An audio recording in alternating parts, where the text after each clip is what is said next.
ते म्हणले की नाही का म्हणजे माझी सून असं वेगळं करायला लागले नाही का विचित्र ते. तर मग म्हटल्यावर मग सगळे बोलायला लागले तिथं की नाही का भूत लागले भूत लागले. आमच्या इथे एक अण्णा म्हणून राहतात, त्यांच्यात एल्लम्मा देवी आहे. ती डायरेक्ट असं उठली मग वाटतं आणि म्हणजे दारू चाहिए असं हिंदीतून त्यांना म्हणायला लागले. पूर्ण लाळ वगैरे एकदम मोठं मोठं डोळे केस पूर्ण नाही का असं हे. आणि ती अशी मी 3 दिन उदर मारा हो नाही का भुका मारा हो. मग तेव्हा आम्हाला कळलं की 3 दिवस त्याला मरून झालं. त्यांना सगळं तो सांगायला लागला ना मी कसं मेलोय काय मेलोय.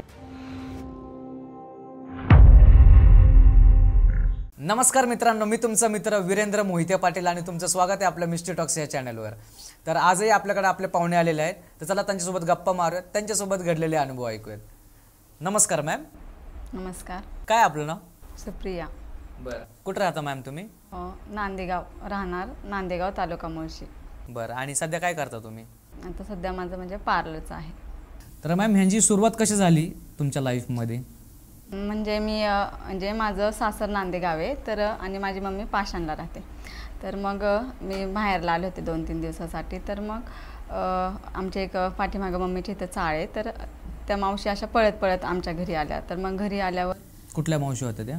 पाठीमागं राहत होत्या चाळीमध्ये, भाड्यानेच राहायचे तिथं सगळे. तर मग त्या पळत पळायला म्हणजे आमचं आडनाव म्हस्के. तर नाही का म्हणजे म्हस्के बाबा, माझ्या पप्पांना सगळे म्हस्के बाबा म्हणतात की म्हस्के बाबा चला लवकर चला लवकर. तर मग आम्हाला असं माझी एक सख्खी बहीण आहे, ती अनमॅरिड होती तेव्हा माझं लग्न झालं होतं. तर मग म्हटल्यावर मग आम्हाला असं वाटलं की म्हणजे एवढं घाबरत आल्यात. म्हणजे आम्हाला आधी तर वाटलं की तिथं भांडणं काय झालं की काय. म्हस्के बाबा लवकर चला म्हटलं. माझे पप्पा पण उठले, मग आम्ही पण बघायला पळत पळत सगळे गेलो. तर मग ते म्हणले की नाही का म्हणजे माझी सून असं वेगळं करायला लागले नाही का विचित्र. तर मग आम्ही तिथं गेलो. मग गेल्यावर मग माझे वडील त्यांच्या घरामध्ये रूममध्ये गेले, म्हणजे तुम्ही बाहेरच थांबा काय झालं बघायचं. तर मग म्हटल्यावर मग सगळे बोलायला लागले तिथं की नाही का भूत लागले. तर मग मला तर काही विश्वासच नव्हता, म्हणजे नाही का मी पण हसायच्या आधी की हे असलं काहीच नसतं. मग माझ्या बहिणीला मी म्हटलं की आपण बघूच आज म्हणजे नेमकं काय असतं, हे खरंच भूत आहे का काय. तर मग माझी बहीण तर घाबरते, तिला काही जरी झालं तर तिला भीती वाटते. तर मग म्हटलं, मग माझे पप्पा म्हटले की तुम्ही नका येऊ, म्हणजे कारण की माझं माहेर तुळजापूर आहे. तर मग आमच्या पप्पांना ह्या गोष्टीवर सगळ्यांना विश्वास आहे. तर कारण की आमच्यात म्हणजे माझ्या पप्पांना खंडोबाचं वार आहे. तर मग ते माझ्या पप्पांवर विश्वास ठेवूनच त्यांना नाही का चला तुमचं काहीतरी ऐकल म्हणून त्यांना घेऊन गेले ते. मग घेऊन गेल्यावर मग म्हणजे तुम्हीच थांबा, पण आम्हाला बघायचंच होतं की नेमकं म्हणजे काय काय असतं, कसं असतं, हे खरंच आहे का खोटं आहे. मग म्हटल्यावर मग त्यांनी मग तिच्या सासूनी आणि माझ्या पप्पांनी तिला पकडलं, म्हणजे एक इकडून आणि आमच्या इथे एक अण्णा म्हणून राहतात, त्यांच्यात एल्लम्मा देवी आहे. तर मग ते म्हणले की तर घाबरले ना सगळं की असे करायला लागले, तर आपण म्हणजे पळत पण होती म्हणून पकडलं होतं. आणि हे तुमच्या डोळ्यासमोरच होत होतं? हो. तर मग आम्ही असं ते काय म्हणजे तिला पकडण्याच्या आधी ती काय करत होती? ती म्हणजे नाही का असं दारू पाहिजे हे पाहिजे, म्हणजे त्यांच्या सासूने तिला ती दुपारी 12 वाजता कामावरून आली होती. मग आल्यावर ती झोपली. मग झोपल्यावर त्यांना वाटलं की हे कधी कामाचा कंटाळच करत नाही, कारण की त्यांचा सासूचा तिच्यावर लय विश्वास होता. तर मग ती म्हणजे जाऊ दे आजारी पडतं माणूस म्हणून झोपू दे तिला. मग झोपू दे म्हटलं. तर मग त्यांनी 5 वाजता त्यांनी चहा बनवला की चहा तरी हे. तर ती म्हणली नको माझी तब्येत ठीक नाही, म्हणजे चहा तरी पे. मग तिला उठ नाही का चहा पे. तर ती डायरेक्ट असं उठली मग वाटतं आणि म्हणजे दारू चाहिए असं हिंदीतून त्यांना म्हणायला लागले, म्हणजे मला चहा प्यायचा नाही. मग त्या घाबरून मग माझ्या पप्पांना बोलवायला आलं. तर मग आल्यावर मग तिला पकडून त्या अण्णाच्या घरात घेऊन चालले होते. मग घेऊन चालल्यावर आम्ही बाहेरच होतो तरी पण दोघी बहिणी की नेमकं काय बघू. तर मग त्यांनी रूममध्ये तिला घेऊन चालले होते. तर तो म्हणजे आतापर्यंत माहितीच नव्हतं की नेमकं काय चाललंय. मग तिला अण्णाच्या रूममध्ये घेऊन चाललो होतो तेव्हा ती अशी बोलायला लागली की म्हणजे 7 रूम होत्या आणि नाही का म्हणजे मला ह्या घरात कशाला घेऊन चालले, माझं घर तर एकदम कडलं आहे.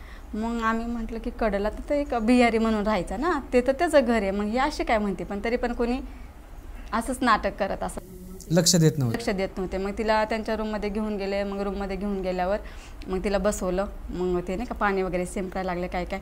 मग माझे पप्पा तरी आम्हाला म्हणतात तुम्ही येऊ नका, म्हणजे तुमचं तिला येईल. पण म्हटलं आम्ही पण काही नसतं असं नाही का, आम्हाला बघायचंच आहे.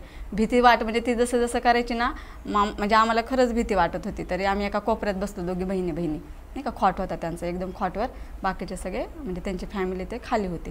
तर मग ती असं मंजुला का कसं होती पूर्ण लाळ वगैरे एकदम मोठं डोळे केस पूर्ण नाही का असं हे.